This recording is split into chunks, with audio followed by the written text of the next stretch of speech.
What's up everybody? Maring is here. Weather time. Update na naman tayo guys dito sa aming weather likod bahay bakuran. Ang aming weather for today is 15 degrees. Mamaya guys magiging 17 degrees siya guys, pero partly cloudy ang aming weather dito. Yung araw guys is come and go. So mayroon siyang konting hangin, malamig pa rin dito sa amin guys. So doon naman tayo sa Manila ngayon is at 30 degrees, mamaya magiging 25 degrees siya guys, mostly cloudy. Pero guys bukas guys mayroon siyang konting ulan dyan sa Manila, Philippines, no? So diyan naman tayo sa London ngayon, no? London is 15 degrees, mamaya magiging 17 degrees siya guys mamaya, cloudy lang doong weather doon sa London, no? Sa Germany naman ngayon guys is at 21 degrees, mamaya magiging 23 degrees siya mamaya guys, mostly sunny.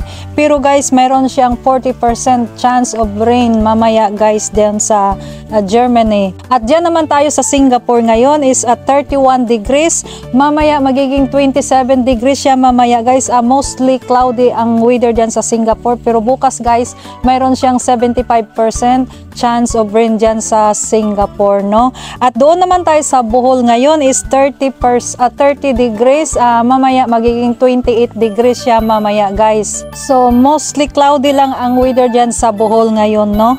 Doon naman tayo sa Bangkok, Thailand, 34 degrees, mainit dyan sa Thailand ngayon, no? Mamaya magiging 28 degrees siya, mostly cloudy.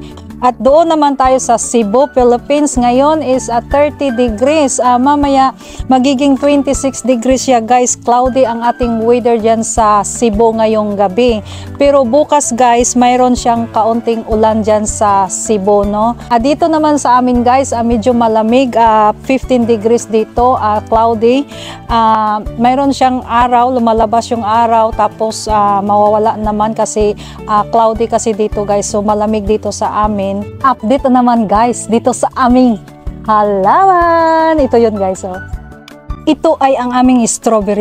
Ito guys tinanim namin last year before Christmas. Pero ngayon guys, tingnan nyo guys, namumula na siya guys sa dami ng strawberry. Di ba? Ang ganda-ganda tingnan nila guys. Alam nyo ba guys, ang strawberry dito sa amin napakamahal. Sobrang mahal yung strawberry namin. Kaya masaya kami guys, mayroon kaming ganitong strawberry guys. Di ba? Ang sarap-sarap na guys. Grabe, green na talaga. So yun guys, yan lang naman ang aking halaman ng aming bakuran. This is for my video today and see you again for my next video. Love, love, love. Bye!